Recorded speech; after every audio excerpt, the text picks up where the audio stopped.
About 7:20 in the morning, like I said, she was walking to school. Very safe community, probably one of the safest communities in America at the time. Everybody's kids walk to school. She's only about 3 or 4 houses down from her house when she hears a car pulling up behind her, but stopping. The next thing she knows, somebody put something green over her head so she can't see, it's just all green, and grabbing her at the same time. They drag her back to the passenger side of the truck and they push her into the truck. This girl is 12. Stranger danger. A walk to school turned terrifying. Could you imagine your child being taken? Every year, an estimated 800,000 children are reported missing in our country. Welcome to Socialite Crime Club.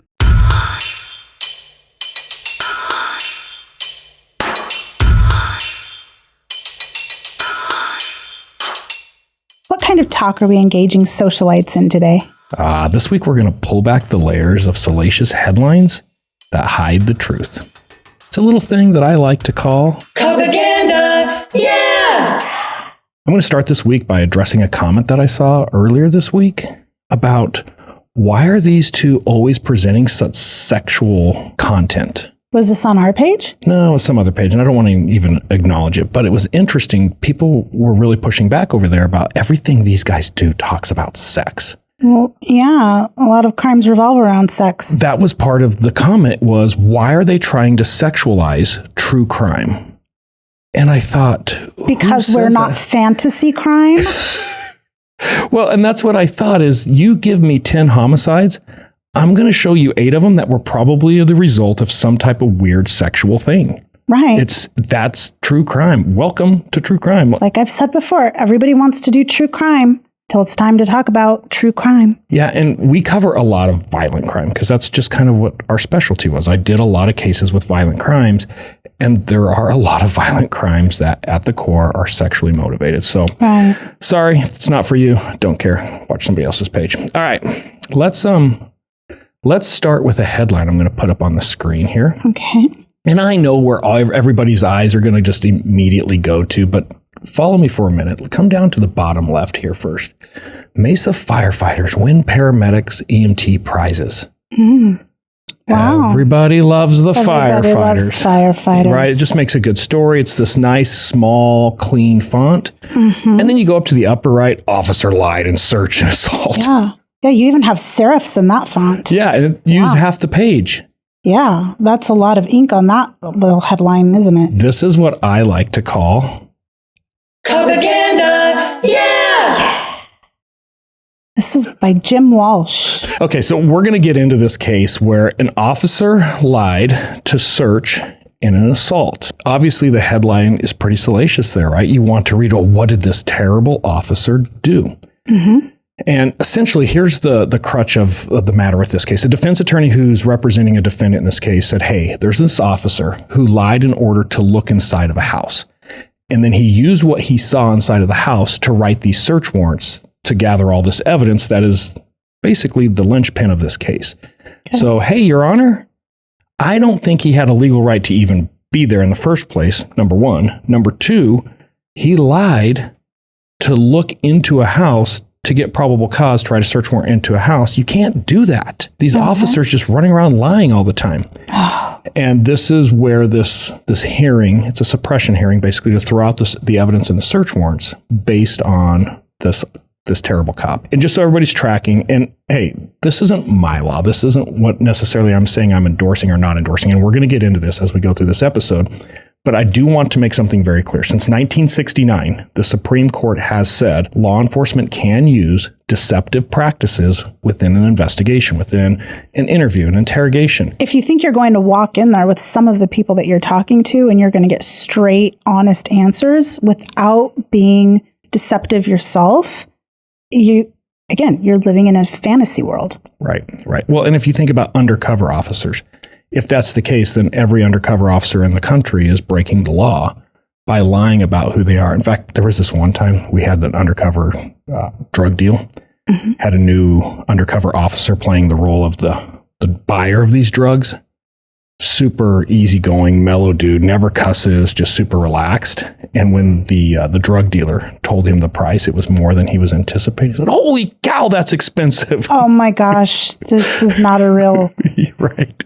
drug deal. Probably Clearly not the thing to say. But yes, you can lie within an investigation if it's part of a deceptive practice that is an accepted one. We're going to talk about what these accepted ones are. But I just wanted to start by telling people the U.S. Supreme Court has ruled you can do this. And there hasn't been any case law that follows to say, no, you can't. So don't hate the game, hate the player type thing. You need to reverse that. They're playing by the rules when they do this. Right. We just need to change the rules if that's an issue. Or understand the rules a little bit better. Correct. And has it been abused? Absolutely. And we've been involved in cases where it's been abused to an extreme where it absolutely is not appropriate. So what I want to really start off with this is it's not a one size fits all. There are levels here of deceptive practices to just terrible investigations, and there's a difference. So back to this case, the officer that lied to get these search warrants. We've dealt with this officer before, this buffoon of an officer. Yes. I think I live with him. You do. One more time, it's me. Now, I want all of our socialites who can, and if you're not a mom, you can be a dad for this one, but role play with me for just a minute here. Okay. You're a mom. You have a 12-year-old daughter, and she's a good girl. She gets good grades. All in all, she's a very responsible, very good girl. Now, you live about a quarter of a mile from the elementary school that she goes to. She's in the 6th grade. Okay. And she walks to school. She's got a little friend about 7, 8 houses down. So she leaves your house in the morning. She walks to her friend's house, meets up with her friend, and the two of them walk the rest of the way to school. Very safe community, probably one of the safest communities in America at the time. Okay. There's crossing guards at every road. Everybody's kids walk to school. So it's a very safe environment. Okay. So you send her on her way that morning. You're a stay-home mom, so you're just taking care of the daily household Get her duties. backpack together. Right. Get her breakfast going. Correct. Doing some laundry. Right. And the day just keeps going after she leaves. So you're just going about your day. Mid to late afternoon, she comes bursting through the front door. The only thing that you can really comprehend in this moment, because she's just regurgitating so much information to you, is, Mom, I was kidnapped and raped. They tied me up. They tied me up, Mom. They raped me. They kept raping me. Oh my gosh. And like, I don't know, to be honest, I don't know how I would respond. I would be panicked. I would be frightened. I would be Remember, in you shock. think she's been at school, so you think she's just coming home from school. Right. Did this happen at school? Who did this to you? Were you put into a janitor closet? What happened? Imagine the emotions, though, of having to go through that. Right. Well, and I'm sure your daughter is going to look very disheveled and scared if she's coming in like that. But I think it's even more heartbreaking that as a parent, you start to imagine what happened to you and you kind of start to die inside, right? Oh, yeah, it would be traumatic. Now, I'm going to throw something out to our audience. I hope nobody ever has to deal with this type of a situation. If you do, or if you know somebody who does, or somehow you are involved very early on with this, don't ask for too many details. There's a forensic process that happens when you interview a child of a crime like this. The less they've had to repeat this story, the better. So if you realize, okay, she's telling the truth, something terrible has happened, just call law enforcement. Make sure they're doing a forensic interview and try to limit your conversations about the specific details. It can impact the case. And when we say a forensic interview, there are detectives that are trained to specifically conduct a forensic interview. It's not an easy process, but it is a long training program, and it does take some experience to do it well. It does, and it's important. It's really critical in the case. So in this particular case, the mom's immediately scooping her up and off to the police department they go. Obviously, when they arrive at the police department, the police are, whoa, hang on. If she's been sexually assaulted, we've got to go to the hospital. So they reroute to the hospital, and where she's going to meet with a sexual assault nurse examiner. A sane nurse. Sane nurse for a sexual assault exam. Mm-hmm. Now, that's the second part. You have your 12-year-old burst into your house telling you this terrible story. Yeah. And you know what a sane nurse is, and you know what a sexual assault kit requires. Imagine being a mom watching your daughter go through that. Well, you're already imagining what your daughter went through, and then your daughter has to become this very vulnerable child in a very vulnerable position that is probably very much like the position she was in when she was getting raped. And it becomes an intrusive process. Granted, it is done by a registered nurse who is trained in doing this and communicating with your child while they do it. But I think it goes back to a parent's heartbreaking even further to watch their child go through this. 100%. And I know I'm being very clear on how this thing is playing out because I want our socialites to put their feet in these shoes for just a little bit because it makes a difference. Right. There's things that they need to understand that's happening here. So after they complete the sexual assault exam, and understand that could take a couple of hours. These are not fast, quick, like we check a couple things and out the door you go. Right. It is very evasive. There's a ton of very uncomfortable questions. It's a lengthy process. Well, and it covers the entire body.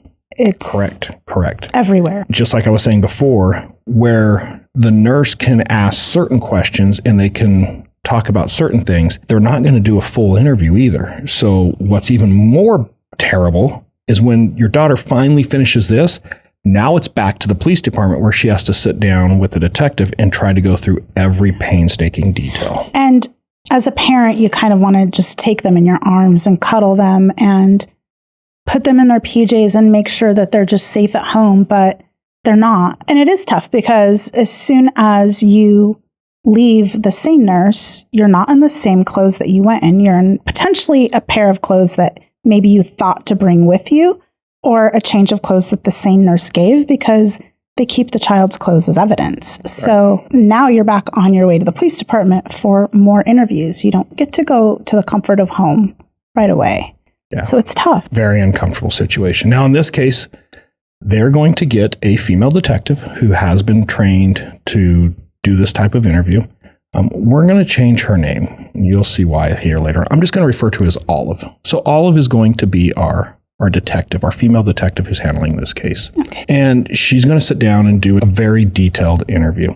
I want to go back about 3 or 4 episodes ago when we did the Watkins case, which was the guy who got out of prison only to find out he was the true suspect all along. Right. In that episode, I made the statement about our 48-year-old victim just not being a really good victim as far as the evidence goes, as far as being able to accurately describe what happened, being able to recall certain details that are really important. She never wanted to testify, right? And she was a 48-year-old female. She was just really traumatized. And she technically was never penetrated. So the trauma was definitely a different bag than this one. But it was still an assault. Still an assault. Very different. Now we have a 12-year-old who was absolutely violently raped. And I'm going to get into some of these details today. We're not going to hold back on this case. This girl is one of my heroes. Like, outstanding, amazing, stoic little girl. She provided one of the most articulate interviews I have ever seen, ever. It was amazing, super specific detail. She recounted smells, looks, feel, touch, just everything you could possibly imagine. So she's an absolute superstar when it came to this. And I just have one word to like sum that up. And she was very stoic. In this interview, I watched it. I didn't see the initial interview. I wasn't part of the initial case. But later I had the opportunity to go in and actually watch this interview. So let's talk about this a little bit. It's February 4th, 2003. So almost 21 years ago. Ooh, oh my gosh. Yeah, a long time ago. About 7:20 in the morning, like I said, she was walking to school. She has just left her house. She's only about 3 or 4 houses down from her house. Okay. And the side of the street she's walking on, there's, the metal cluster mailbox where everybody in the neighborhood can check and get your mail. She's coming up to one of those when she hears a car pulling up behind her, but stopping. And she didn't think much about it. And she explains really well, no, I just thought it was somebody checking their mail. And she looks a little bit and she can tell that it's a truck, kind of an orangish color. So it stood out, but she doesn't think anything about it. She just keeps walking. The next thing she knows, somebody put something green over her head so she can't see. It's just all green, and grabbing her at the same time and literally now dragging her. They drag her back to the passenger side of the truck and they push her into the truck. And they push her head kind of on the floorboard in the middle where the little hump is there. And this is an older truck where you shift. Yeah, it's a manual transmission. So where the shifter is. Mm-hmm. They're holding her head down there and he kind of sits on her and pushes her in and just shuts the door and they take off. Oh dear. So she's describing this really clear.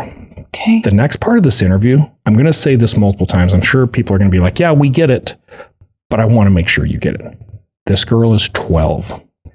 In the interview, she starts to explain when they pushed my head down on that little hump, and she doesn't know all the terms here.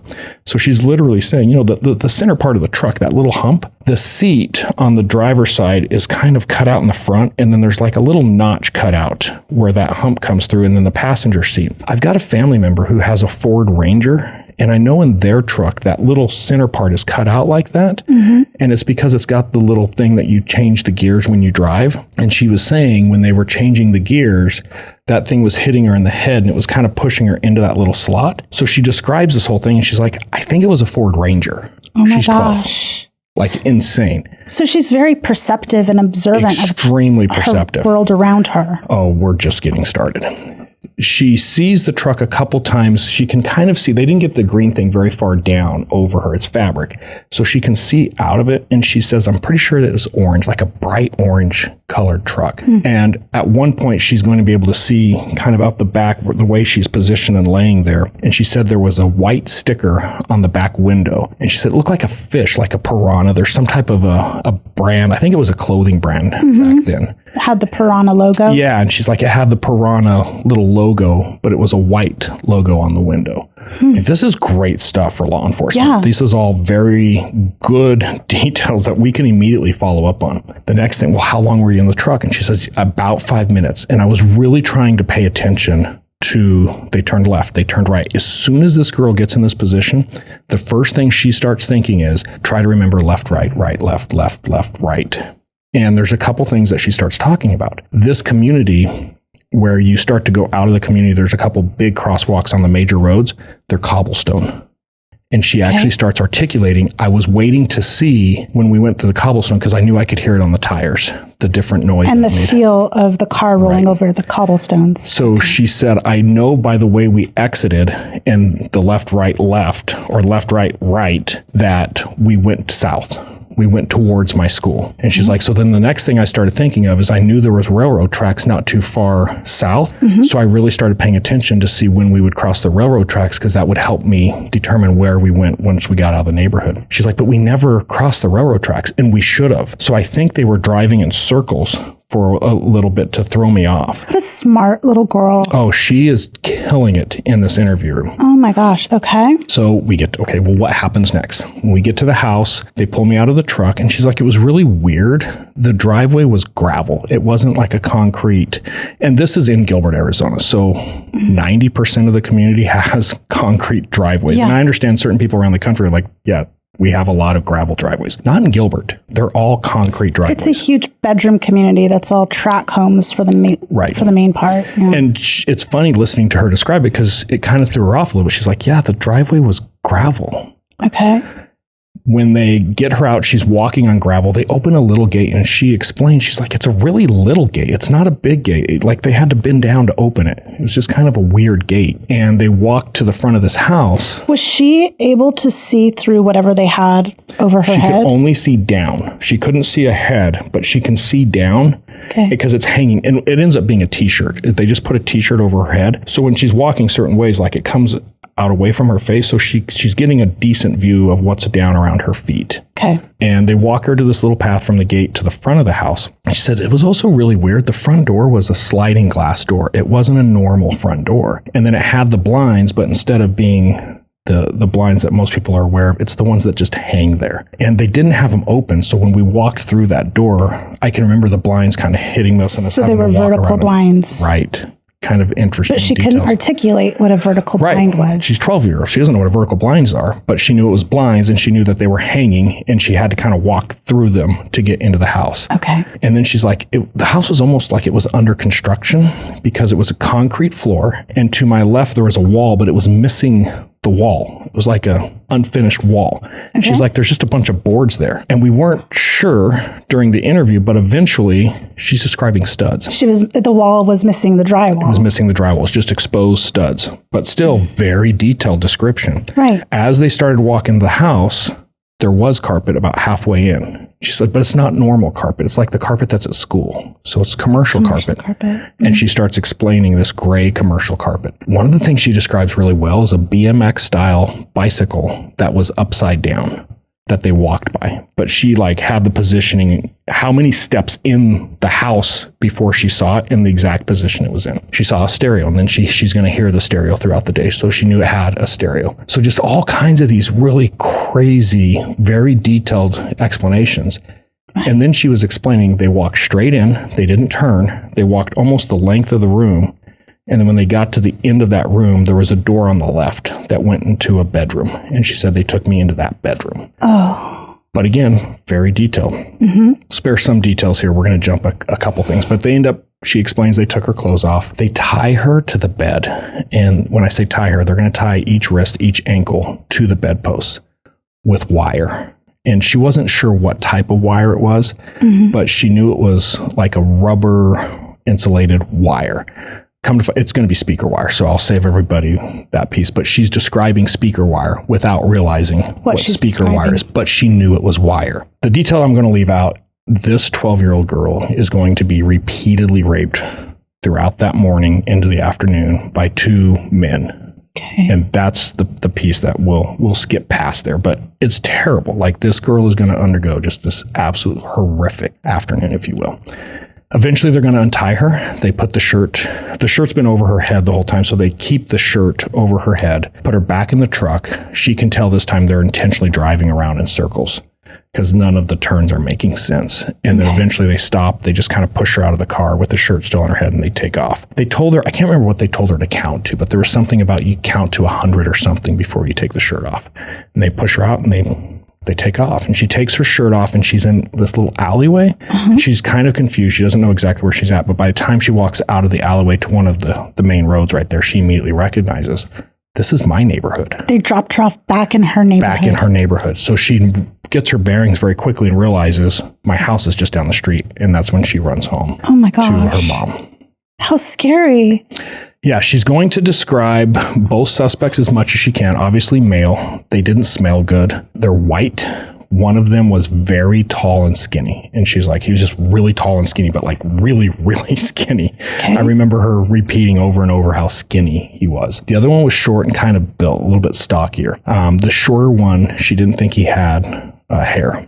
Like almost bald or stubbly hair. Okay. The other thing, when she was describing the way that they smelled and the way that the house smelled, it took a while to kind of piece this together, but it was clove cigarettes. The house and they smelled like they smoked those clove cigarettes. And that is a very distinct cigarette smell. Very distinct smell. So once everybody figured it out and they were like, oh, it's cloves, and they were able to confirm it with her, and she's like, oh yeah, that's the smell. So did you guys have a pack of cloves somewhere? I'm trying to remember. Like I said, I didn't see the initial piece of that, and it took a while. So that ends up coming back a little bit later, but we knew, okay, it's clove. She is confirming it's clove cigarette smell. Good for her. Okay. But yeah, now when you think about this, that's great details. Like, this is the type of case this is your every detective victim wants. Yes, because this is something I can immediately hit the ground running. Now, understand, this happens throughout the day.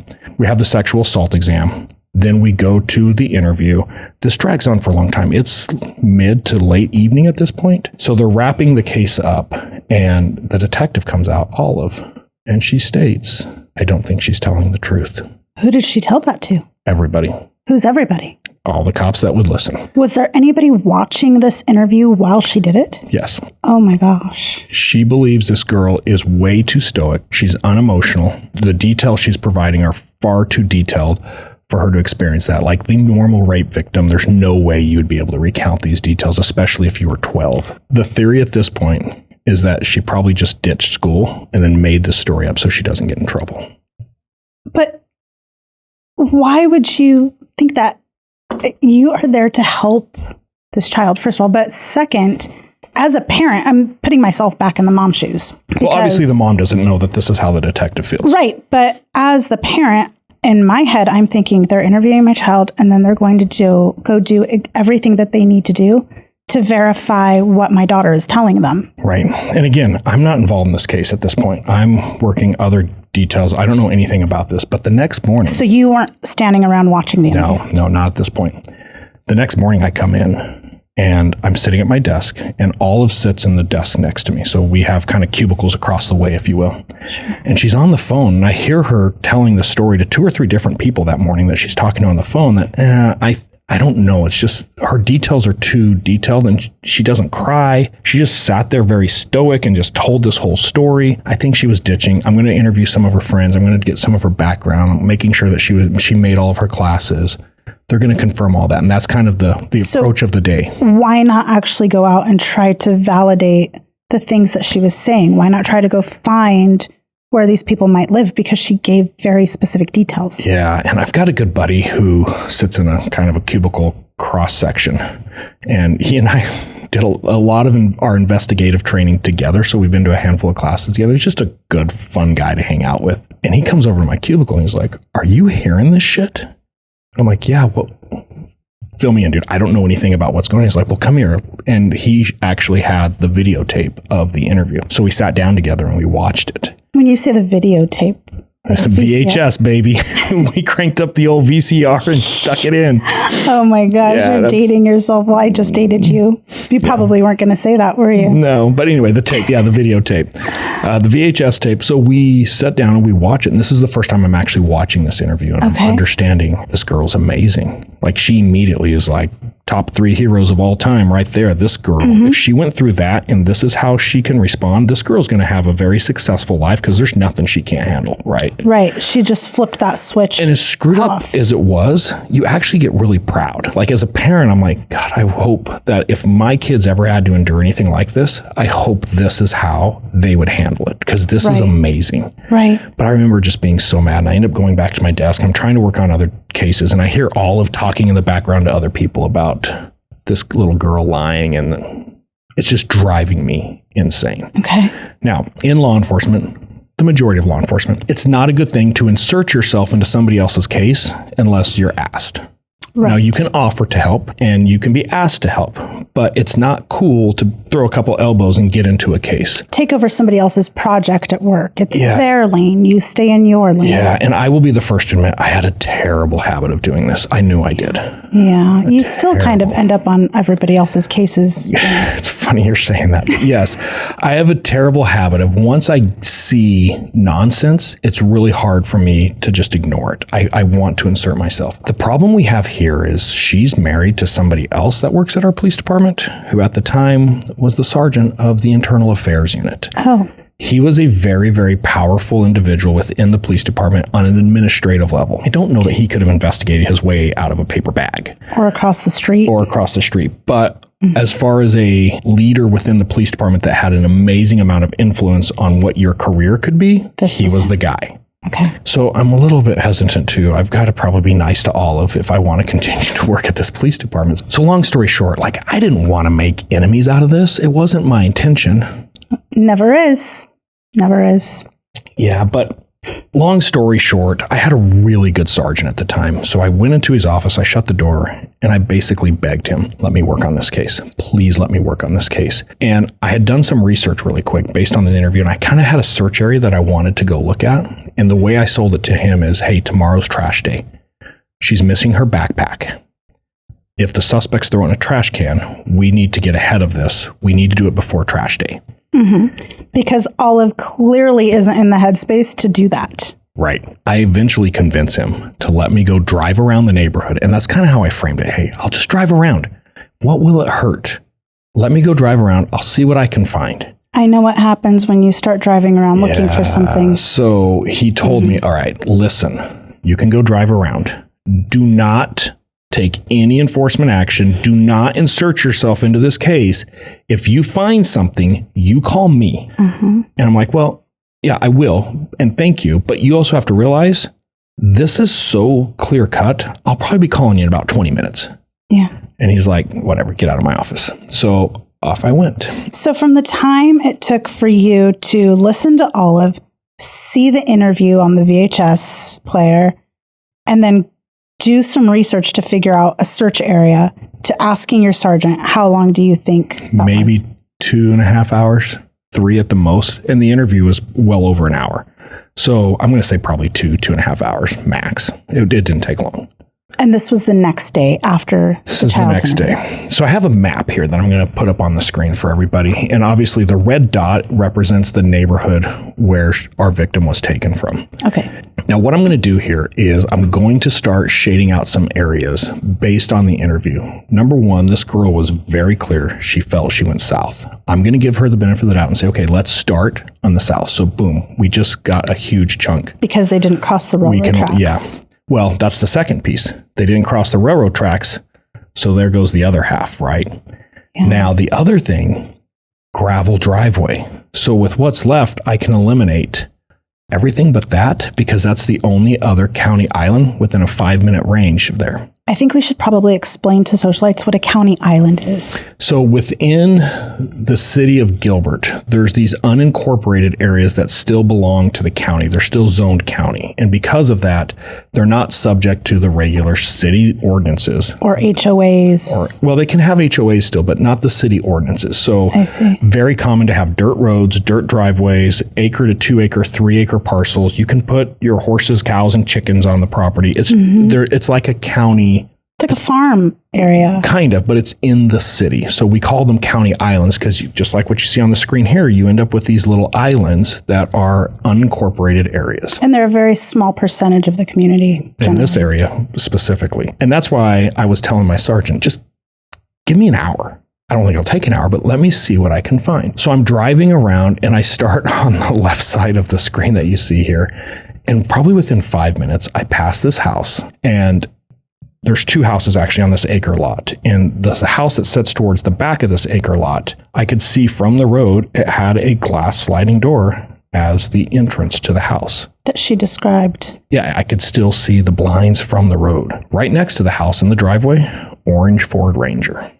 Oh my gosh. And I thought, no way, it cannot be this easy. Now, the way this is set up, and I have seen this where there's actually been 2 different houses, 2 different property lines, because sometimes people will subdivide there. Mm-hmm. So as I'm passing the house, and I've got another picture here to explain, there's this driveway that I see, but it runs all the way through the property. And this is a picture of 2023. Back in 2003, that new house with all the concrete around it, that was just an open field. And you could actually see where this road kind of cut all the way across. So if you follow that concrete driveway, that really long one, all the way across above the yellow box to the pavement on the right-hand side, there was a road that kind of ran all the way through that. Okay. I think, okay, I'm just going to pull in. I'm going to drive all the way to the other side, maybe see if I can get a license plate, call my sergeant, go from there. Well, I got to about right here where this red dot is, maybe 50, 75 feet into the property itself. Yeah. And there's an old lady behind the main house that's up front there. And she's working in the backyard. And so as soon as she sees me, she looks at me, stands up. She's working like in a garden or something, stands up and immediately starts walking towards me. Now, I'm in an unmarked police car, but it's obviously a police car. Right. What were you wearing? I'm a plainclothes detective at the time, but I still have a belt with a badge. I have a gun. I think I had Gilbert Police on my polo shirt. Yeah. So it was pretty obvious I was the popo, right? I couldn't hide that at that point. Well, she comes over. I haven't even gotten out of my car. My window's down. And she asked me, can I help you, sir? So then I'm thinking, oh, crap. What do I do? Mm-hmm. I would really like to get a little bit more information. You didn't plan for somebody to actually be home, did you? It was not my intention to even stop. I was just going to roll right through the property. Well, as I get out, I get out of the car. And the reason I get out of the car is it's terrible officer safety, even with an old lady. I don't know who else is on the property. I don't know what else I might encounter. I'm not going to sit there in the car. That's just horrible. So I get out of the car, and she's very nice. Very nice old lady. A lot of old ladies are always very nice to you. Yeah, I don't want to talk about that. But anyway, I asked her, I said, ma'am, is that house, and I'm pointing to the house that's got the yellow box around it here, is that house part of your property or is that a different property? She says, no, that's our guest house. My grandson lives in it. Oh. And I'm like, oh, about that time. And you couldn't have timed this any better. Grandson comes bebopping out of the front door around the corner, sees us, and just starts walking up to us. What did he look like? What did he look like? Well, he's really tall and skinny, just like she described. There's a picture of him. Oh, okay. By the way, this crime was fueled by methamphetamine. This crime's being brought to you by meth. You might be able to tell. Yeah, he does look like he could be very addicted to meth. Yeah. His color is way too big for him. It appears maybe he's been on meth for a while. Yeah, he's strung out on meth. As soon as he comes up, he starts with a conversation, very nice, like, oh, hello, officer, how are you? But his hands are just jittery, really jittery. I noticed right from the beginning, he's obviously really nervous. It was clear that he was not comfortable in that position. And I'm trying to figure out, okay, what do I want to say? And about that time, there's a slight breeze. Not a big breeze, but enough of it catches my eye that there's some type of like little white stuff kind of blowing across the grass. Like debris? Yeah, it's pieces of a piranha sticker. Which makes me look now at the back of the truck, and I could actually see the outline on the back window of the truck where somebody had just peeled that sticker off. Oh my gosh. And I thought, holy crap, this is the guy. I'm at the place. This is where it happened. Okay. I don't know what to do. Because I can't take action. Well, it's a good thing Grandma was there anyway, because she's probably, or just her presence alone is likely keeping him a bit under control as well, too. Right. And the only thing I remember is my sergeant saying, just look, don't do anything, Si. Yeah, do not take enforcement action. So I'm trying to figure out, okay, how do I talk my way out of this really quickly without raising too much suspicion? I already have. Is there a way I can maybe get a little bit more information on my way out the door? And I'm making this up as I go. There was no plan here. And in my head, I come up with this ruse very quickly. And I'll be the first to say, I'm about to lie my ass off. Good. Yeah. So I explained to grandma and grandson, hey, this is going to sound a little weird. I actually am assigned to our burglary unit because burglary detectives aren't scary or intimidating. Never want to. I'm never going to work burglary. So yeah, I'm like, hey, I'm a burglary detective, and we have an informant who has been providing information about this burglary ring who's breaking into houses, and they're stealing like high-end audio equipment and TVs, but they'll use parties to scope people's houses out. So I asked the kid, I'm like, have you had any parties? Have you had friends over? And even grandma answers, well, yeah, he has parties on the weekend. Friends come over. We've had to run him off a couple times. I said, okay. I bet you have, Grandma. Yeah. So the informant that we're working with has described a couple of the houses that they're currently staking out that they're going to do these burglaries on. And he's very descriptive. Would you mind if I looked through the front door of your house to see if it matches what this informant has told us? This was very clever. Oh, yeah, it's a good lie. And the kid immediately agrees. Yeah, sure, no problem. And I don't know if he was dumb enough to think, oh, thank God, I thought he was going to be a real detective. I probably shouldn't say that, but I'm going to. It's okay. Yeah, it put him at ease, and he walked me. I followed him to the front of the house. The glass door is still open. I never cross the threshold. I stay standing outside the entire time. But he reaches his hand in, he grabs the blinds, and he pulls them to the side. Oh, and you're looking through the eyes of this little 12-year-old now. As we're walking to the house, I can smell clove cigarettes. When he pulls the blinds back, studs on the exposed wall, concrete, commercial carpet. The BMX bike is still upside down in the exact same position. And at the very end of this room, there's a door that goes to the left. And I thought, holy shit, this is the house. Did you actually step inside the house? Nope. I never crossed the threshold. I told him, nope. Doesn't match. This isn't it, but I really appreciate your guys' help. Have a nice day. And I left. Because you didn't see the stereo did you just say the stereo wasn't? No, I just said it didn't match. I can't take enforcement action. I was doing what my sergeant said, and I just left. You're being a very, very good detective. I was being a good employee that day. I'm out. I'm not going to do anything. Yes. So when I see all this stuff, though, the hair on the back of my neck literally is on edge. And I realize this is my suspect. This is the crime scene. There's no doubt about it. I have found the guy who just raped a 12-year-old the day before. Like, holy cow. Oh my gosh. So I get in my car and I pull about 3 or 4 houses down just out of sight of that building. And I kind of tried to find a good area on the side of the road that I can see the main driveway and I could see his truck. And the idea here is I'm going to keep eyes on his truck until I can get some help. Make sure he doesn't leave. Yep. And doing exactly like I was instructed, I called my sergeant. Said, hey, Sarge, I got him. Here's the address I need. I didn't have a voice recorder with me. I just wasn't prepared that day. So I told him, hey, I need a couple more units, but make sure somebody brings a recorder. I need a recorder when we recontact him. You know what he said? What? Bullshit. And he hung up on me. I think he really, because it had only been about 20, 25 minutes since I left the police department. So I think he literally thought I was just screwing with him. So I call him back. I'm like, hey, don't hang up. I'm being serious. It's like, are you serious? Yes, I'm being serious. Get your asses over here. So they show up. They give me the voice recorder. We all go back over there. So now Did there's 3 or 4 Olive show of us. up with everybody? No, Olive was busy following up with friends in the school to see if she ditched school. Oh, She's busy. The 12-year-old was so untrustworthy. Yeah, she was busy. So no, Olive was not involved in this part. So now we're going to reapproach the house. We go back. I park in the driveway, the same place. As I'm getting out of the car and walking to that second structure that I had the yellow box around before, he's coming out of the house. He probably saw us pull up. It's easy to see us when we do that. Explain to him, hey, I'm not a burglary detective. I work on robbery, homicide, sex crimes. And I'm here for a reason that I think you probably know why. But I've got to tell you something, kid. You are not free to leave.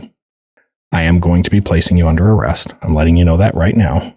And because of that, I'm going to advise you of your Miranda rights. And I read him Miranda. I didn't handcuff him yet. And that was very much a strategic decision on my part because I knew I wanted to talk to him. And I don't like talking to suspects in handcuffs. You can, but if I can keep it. And back then I was in pretty good shape. I was back in my fighting weights. Run, kid. Oh, for the love of God, give us a good foot pursuit. Like I was ready. Well, I think meth heads are great for 30 seconds. Yeah, I think there are probably other better runners than you that would have finished the chase. I don't know that you would have maybe chased a meth head as far as they could probably run while they're on meth. But you would have been there for the end to get them all wrapped up. Let's continue. So I immediately open up this interview with him and explained, hey, you know why I'm here. I know you know that I know what happened. And he wouldn't shut up. And it's all on tape. I'm recording the entire thing. He admits, he confesses right there to the entire thing. He actually says, I feel terrible. I have felt terrible since this happened. We shouldn't have done it. Oh my God. I knew I was going to get caught. I've been waiting for you guys. And he explains the entire thing. This was William Porter, though, that you saw there. This is the one I showed the picture. The meth head had the collar that was too big. Yeah, yes. William Porter is his name. And was his grandma around at all while you did this interview? She came out, and I asked her, one of the other detectives kind of stopped her, and I asked her, hey, just give us a couple minutes here. But William goes on to literally confess to the entire thing, the entire rape, where they picked her up, where they drove her to, bringing her in the house, tying her to the bed, the whole thing. And everything he was saying matched what the little girl had said. Perfectly. Did he give any other details that like she didn't maybe talk about? Not at this point. So at this point, I feel really comfortable. Okay, we've got everything we need here. We need to lock down the scene. We're going to do a search warrant here. So we have to clear the house. He gets handcuffed, transported back to the police department. We're going to do another way more formal interview at the police department to go back and recap all this, get into those details that you're talking about. When we do the search warrant in the house, so all these things are kind of happening at the same time. They find her backpack. So her backpack is in the house, and in her backpack was her school ID. So they actually recover the school ID. And I know for some people that'd be like, okay, cool. To me, it's the little things on these cases that you don't realize at the time. I think I'd gotten caught up where I was really frustrated with Olive. Then all of a sudden you get this adrenaline rush that, holy shit, I just found this guy. And then it's, okay, it's, management by crisis. We've got this to do, this to do, this to do, this to do. And you're just moving a million miles an hour. Right. And you still have another suspect that you need to find. Right. And at the end of the day, we are dealing with a terrible crime. And then you come across the school ID, and here's this little 12-year-old smiling, happy 6th grader. And you realize, oh, shit. And it hits you. It hits you hard.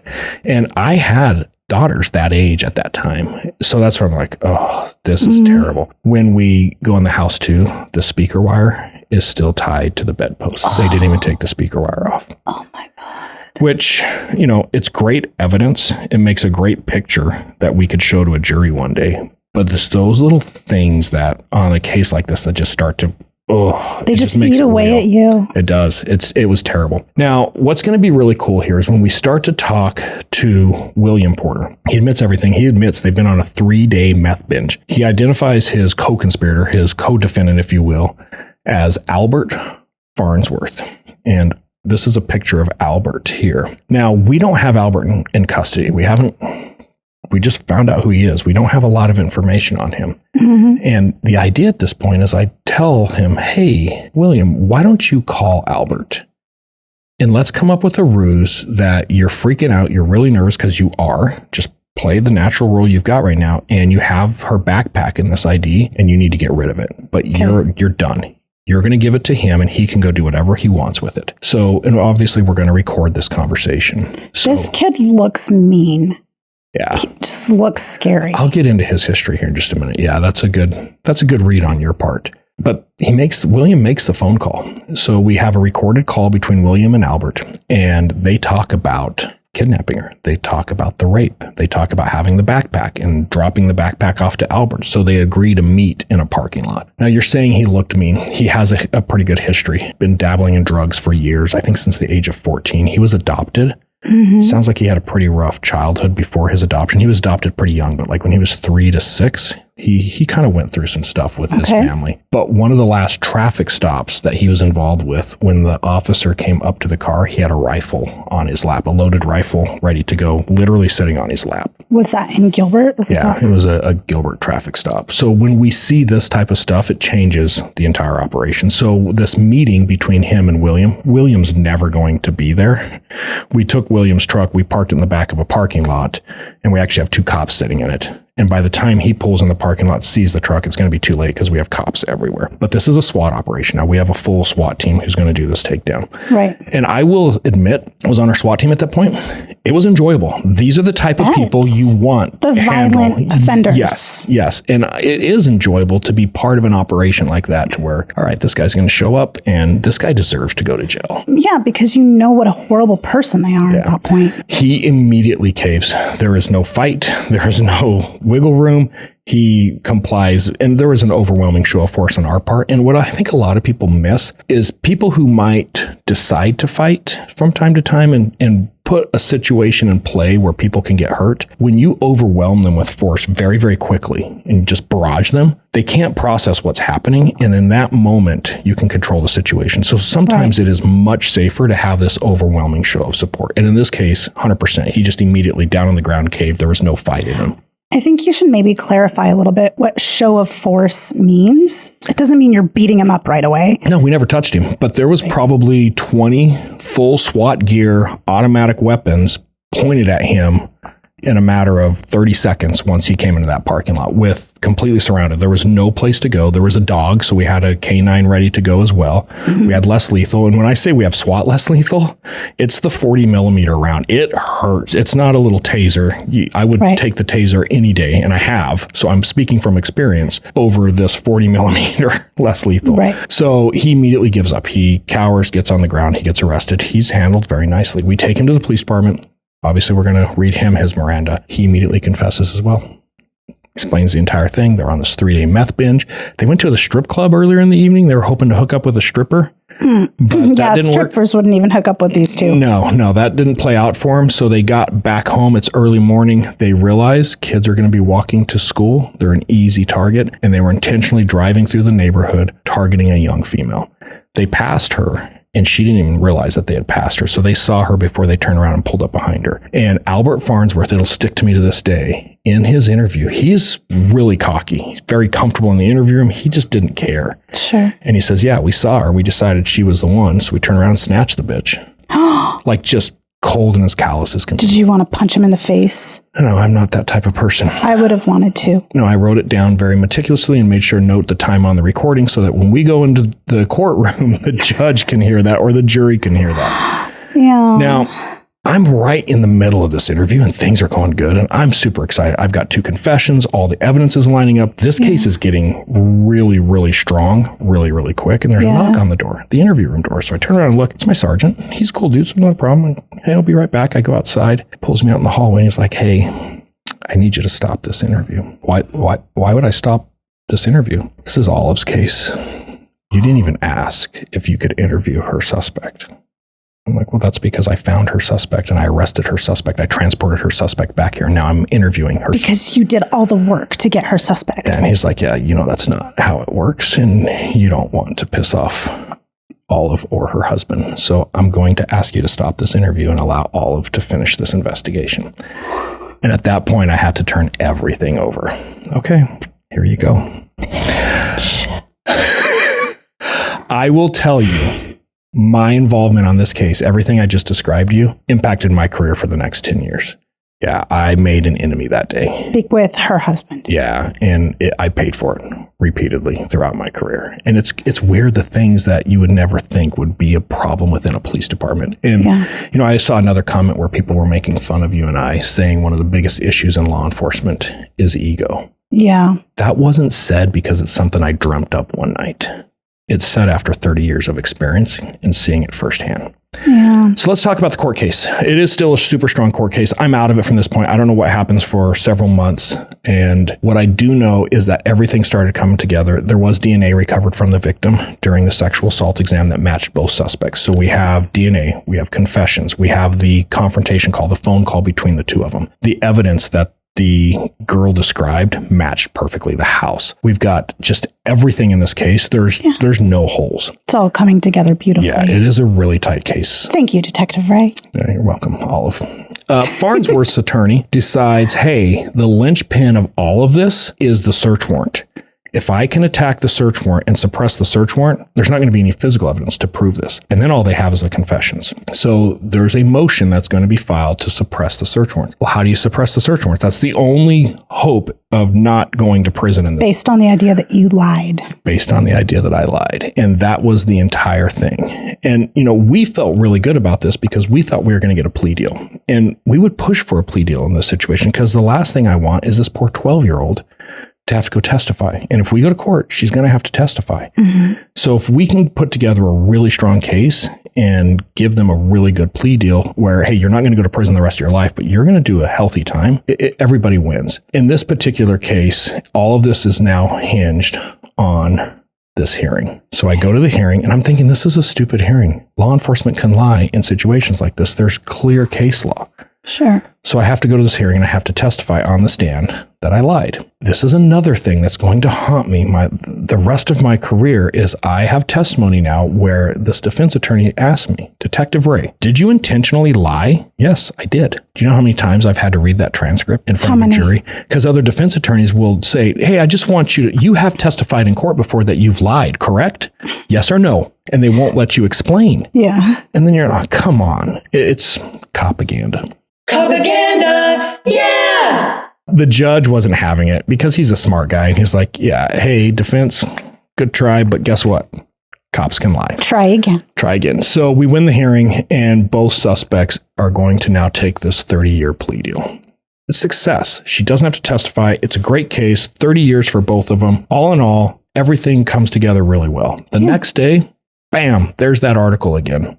And that's the article that we started this whole thing with, of this whole case, everything you've just experienced, all that emotion you felt. This is what the media decided to put out, is that an officer lied. What about the victim? Right. Nothing the about whole the victim. thing. Yeah, because the headline. So I got some pictures here. I got before and afters just because these are kind of interesting. 2003 is when the one on the left was taken. 2024 is the one on the right. This is the same person? That is the same person. Wow, it's amazing what a few years of not having meth in your system will do for you. So that's William Porter. I think he is set to be released in 2033, maybe 2034. Yeah. If I remember right. So he's got about 10 more years to go. Here is Albert Farnsworth. Not a whole bunch of a change, right? Mm-mm. Albert Farnsworth is a terrible prisoner. He's in trouble constantly. I think originally he was set to be released in like 2034, but I'm pretty sure he's racking up more years as he goes. So he's actually going in the hole. He may be there another 30 years. That might be a good thing for the society that we live in, but yeah. Albert's got some issues there.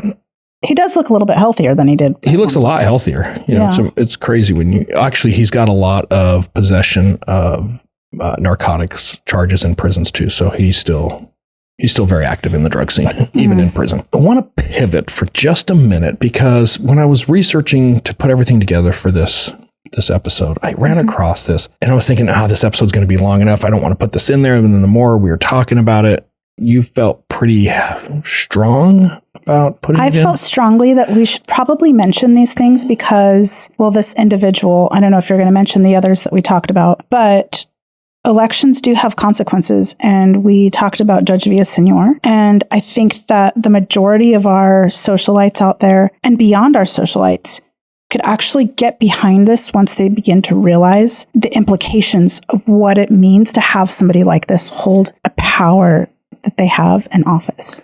Yeah, and the irony here is what got me. I agree with what you're saying, but what got me was the irony. So, got to get a little history about Arizona. It's not something that I'm proud of it by any means. Rape of a spouse was not illegal in Arizona until 1988. And what I mean by that is if you were married, you could physically, violently rape your wife, and there was no law that would stop it because it was assumed that that was your duty as a wife.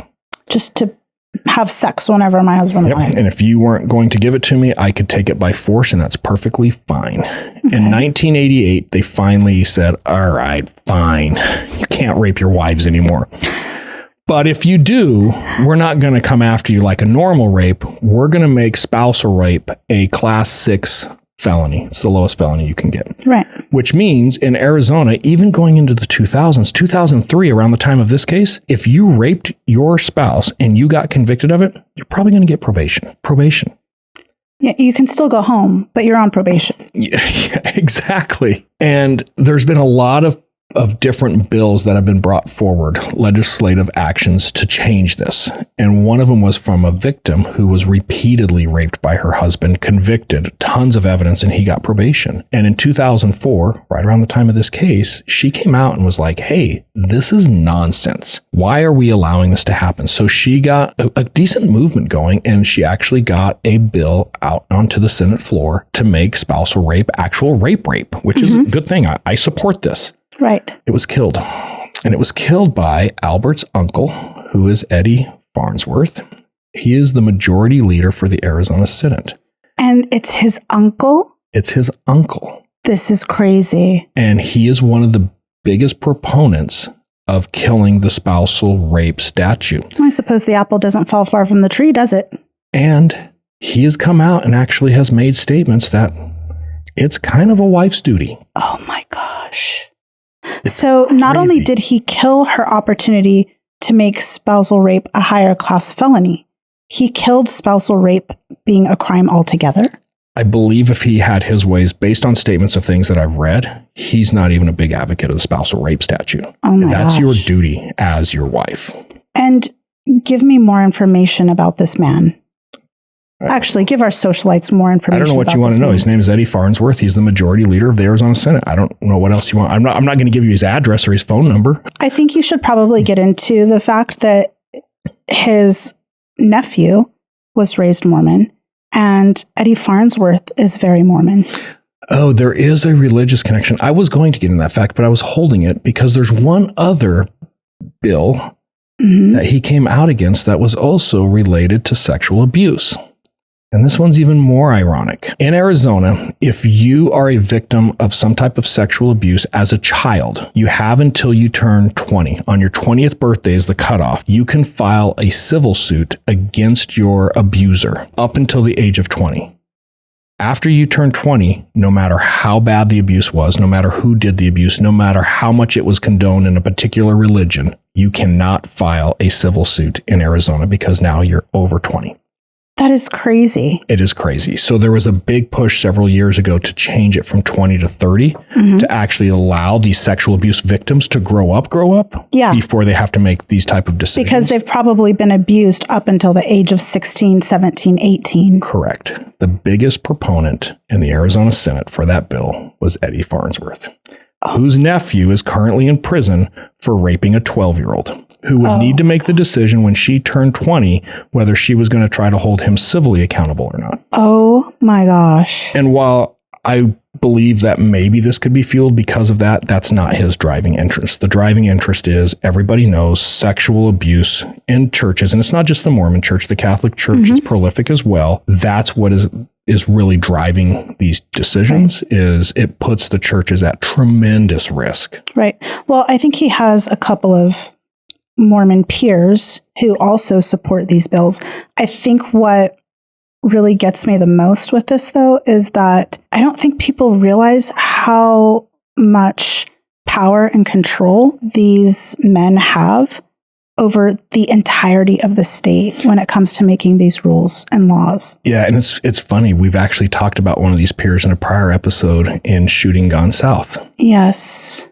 We talk about a family member in that case who is the peer that you're talking about here. Mm-hmm. So yeah, it is interesting how some of this is also but they wield so much power in controlling this over women who are not Mormon. It's not just women, it's sexual abuse victims, child sexual abuse victims. Yes. Yeah, to me that type of law of, well, hey, if you're violently sexually abused as a child, you can only have till 20 or you can have till 30. Like, I just don't even understand the argument. Give them till 50. What do we care? Like, it's just dumb. Yeah. But why should that matter? Yeah. I ran across it. It bothered me. So we covered it. Well, I'm glad we did, because elections have consequences. Maybe we throw up a billboard with this episode on the freeway or something. I've already committed our billboard budget to Fort Collins. So true story there. Okay, let's move on to our takeaway. We've got to put some positive light on this case. And obviously we got into the COPAGANDA, yeah! And that's the selling the story that cops are corrupt and they're liars. And the problem is that it sells. People want to read this. And we kind of sell it on our shorts and reels. It is amazing when I look at our shorts, when we put something about cops lying or corruption, through the roof. Oh, yeah. Immediately people are clicking on them. So it does. And I think it's part of this bigger thing where people want to believe all cops are bad. Not everybody, but there's this whole thing. Like, there was a movement, all cops are bad. Yeah. And, when you classify an entire profession as everybody being bad, there's really no argument to even start that conversation. No, because it's that way in any profession. There's teachers who do terrible things to their students. There are CEOs who make terrible decisions every day. They're priests, doctors, lawyers, you name the profession. And guess what? Not all firefighters are good. I mean, there's some great ones out there, but they're not all good. Yeah, why don't we ever see all firefighters are bad? Yeah, I know. I'm just kidding. Everybody loves firefighters. And I have good firefighter friends. I just love making fun of firefighters. That's all. So it's interesting, though, as I was putting this episode together and we came up with the whole COPAGANDA side, what are those opinions based on? And is it actual interactions, which are really low? Is it news? And is it people buying into this COPAGANDA thing where all of a sudden we see a handful of bad apples and we jump into this, officer lied, and here's another example, like a case like this. Every cop in Massachusetts is bad. Yeah, that was on our post. And I've got good friends who are cops in Massachusetts. Some of them are excellent, really good people. Yes. And they're great cops. So I wanted to cover this a little bit. You know what? Some cops are bad. Yeah, absolutely. Some are just lazy. We have a handful that they're okay. They do enough to get by. Yeah. And then there's some really, really great people out there who are doing amazing work in this field. Right. And I think the takeaway here is hopefully this case shined a little bit of a light on. You can't look at this headline that officer lies and just immediately jump on the bandwagon. Of course they do. That's all cops do. Right. Because it's not. And I understand some people might make the argument, well, that's not my experience. Granted. But my experience is I have dealt and interacted and worked with, as well as you have, thousands of police officers around the world. Mm-hmm. And there's a lot of really, really good police officers out there who are doing really, really good work. And there's some shitty ones too. Don't get me wrong. And we will call the shitty ones out as we have in other episodes. And there's some really weird ones. Remember Zurich? Oh, Zurich. Yeah, that's another story we'll have to save. Yeah. The other thing I wanted to touch on when I say that experience, I've worked with cops in Afghanistan, Afghani police officers. With our little Afghan police team, we were in an undercover role. So I was dressed up as an Afghan. It was crazy. I'll have to put a picture up on the screen for this. I had a big beard, the whole thing. But I remember I had been working with this group for maybe 3 weeks. And one of the team members, his English was terrible, but he tried. And he came to me one day and he says, "We die together." And I'm like, "No, dude, we ain't dying together." He's like, "Oh, no. We die together." And I'm trying to convince him, like, dude, we're not going to die. Like, what are you talking about? And I'm thinking, God, what is on the schedule for today? Like, what is he trying to tell me? What are we rolling into here? Uh-huh. And we got into some really hairy shit in Afghanistan. Like, there was some really crazy missions that we ended up going on. And I have this guy telling me in his broken Afghan English, we're going to die together. Go down. Yeah. But it was just pure loyalty. Well, it wasn't until I got the interpreter. I'm like, hey, guy's starting to freak me out a little bit. What's this whole we die together thing? And through him translating, we got the full story of no, like me and you are ride or die. Like whatever happens to you, I want you to know I will be there with you as we are both going down. We're going to go down together. Wow. And the average person doesn't do that. No. Not in that type of relationship. So, but I've seen that throughout law enforcement around the world. So I don't want to hear this nonsense that all cops are bad. All cops are corrupt. They all lie. You know what? I've lied in my career, but I think I'm a decent police officer. All right. And it's just, I would say you're more than decent. I'm going to go with decent. Don't fall for the sales pitch, the COPAGANDA sales pitch. Don't fall for it. Understand that some of these legal complexities that happen where split second decisions are being made, where grandma and grandson being a sexual assault suspect of a child, this shit just happens, and it happens very quickly, and you have to navigate it very, very quickly. While he's on meth. And there's just a lot of things that happen there. And the other problem is, if you really want to hold people accountable, you have to separate what is acceptable and what isn't. And when we put the entire law enforcement field in this bucket and say, well, all cops are bad, you're never going to be able to hold anybody accountable because they're all bad. Defund the police departments. Let's see what happens. So there is I think a need for maybe some other podcasts can jump on this. Maybe some other people can parrot this. Let's separate the officers who are doing really, really good work and those that maybe aren't. And that's how you start change. Right. And you just never hear about the officers who are doing really, really good work.